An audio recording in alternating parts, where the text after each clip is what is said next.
The night was colder than it should have been, the kind of cold that slips under your coat and settles into old memories you thought you'd buried.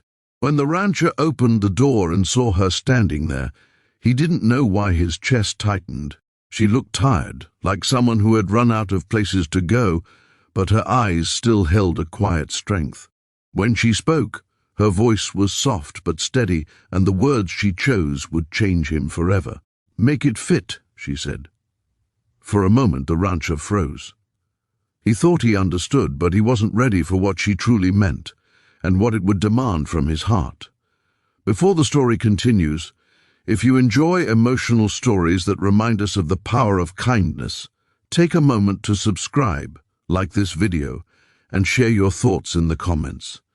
It truly helps the channel grow and allows us to keep bringing you meaningful stories.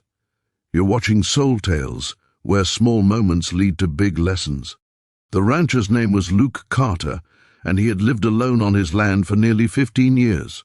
The ranch stretched wide across dry fields and rolling hills, passed down from his father, who had been a hard man but a fair one. Luke had learned early that life didn't hand out mercy easily. You worked, you endured, and you kept your feelings locked away, because feelings didn't fix fences or feed cattle. After his wife passed away suddenly, Luke shut himself off from the world. Friends stopped visiting, family calls became rare, the ranch became his entire universe, predictable, quiet, and safe. He told himself he preferred it that way. That night, a storm had rolled in without warning. Rain slammed against the tin roof, and the wind howled like it was angry at the world.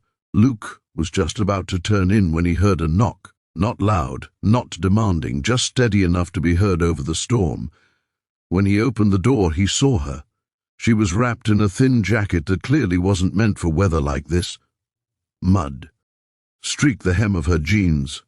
Her hair was pulled back, but loose strands clung to her face. She looked like someone who had walked a long way, not just in miles, but in life. "I'm sorry to bother you," she said. "My car broke down a few miles back. I saw the lights and thought, maybe." Luke hesitated. Years of solitude had taught him caution. Letting people in meant questions, expectations, and complications. But the storm raged behind her, and something in her eyes reminded him of nights when he'd needed help and no one had come. He stepped aside. "You can come in until the storm passes." Relief washed over her face. "Thank you, truly." Inside, the house was simple, wooden floors worn smooth by time, a small fireplace crackling in the corner, and furniture chosen more for function than comfort. Luke poured her a cup of coffee and offered a chair by the fire. She wrapped her hands around the mug like it was the first warm thing she'd felt in days. Her name was Anna. They didn't talk much at first. Silence sat between them, not uncomfortable, just careful. Luke noticed her glancing around the room, not with judgment, but curiosity, like she was taking in the quiet. Eventually she spoke. "You live here alone?" "Yes," Luke replied, "for a long time now." She nodded like she understood more than he'd said. "Sometimes alone feels safer," she said softly, "until it doesn't." Luke looked at her then, really looked. There was no self-pity in her voice, just honesty. As the storm dragged on, Luke realized it wasn't going to let up any time soon. He cleared his throat. "You can stay the night. I've got a spare room." Anna hesitated. "I don't want to be any trouble." "It's no trouble," he said, though the words felt unfamiliar. "It's just space." That's when she smiled gently and said the words that would echo in his mind long after. "Make it fit." Luke blinked. "What do you mean?" She looked at him with an openness that caught him off guard. "I mean, I don't need perfect. I just need kindness. Whatever you have, make it fit." Something inside Luke cracked. He realized she wasn't talking about the room.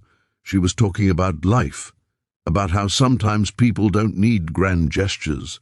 They just need someone willing to make space for them, even if it's awkward or inconvenient. That night, Luke gave her the spare room, but he barely slept. Memories surfaced, times when he'd turned people away because he didn't know how to let them in. times when kindness felt risky. In the morning, the storm had passed, leaving the land washed clean and quiet. Anna was already up, helping herself to toast in the kitchen. She laughed when Luke walked in, embarrassed. "I hope that's okay." He surprised himself by laughing too. "Yeah, it's fine." After breakfast, Luke drove her to her car. It needed a tow, but she didn't complain. Instead, she thanked him again and again, like his small act had meant more than he could imagine. Before she left, she turned to him. "You don't know what last night meant to me," she said. "I've been living out of my car for weeks. People see the mess and look away. You didn't." Luke swallowed. "I almost did." "But you didn't," she said. "That matters." She left, but she didn't disappear from his life. A few weeks later, Luke received a letter. Anna had found work in a nearby town. She wrote about rebuilding her life piece by piece. At the end, she thanked him again, not for the room but for reminding her that kindness still existed. Something changed in Luke after that. He started helping neighbors more, fixing fences without being asked, checking in on an elderly couple down the road, even opening his home once a month for a simple meal with people who didn't have many places to go. Each time he felt unsure, he remembered her words. Make it fit. He realized kindness wasn't about having everything figured out. It was about using what you have: time, space, patience, and making room for someone else. One evening, months later, Luke stood on his porch, watching the sunset paint the sky in warm colors. He felt something he hadn't felt in years: peace. Not the quiet emptiness of being alone, but the fullness of being connected. He finally understood that kindness doesn't always roar. Sometimes it knocks softly in the rain, asking for a chance. And when we choose to open the door, even just a little, we don't just change someone else's life, we heal our own.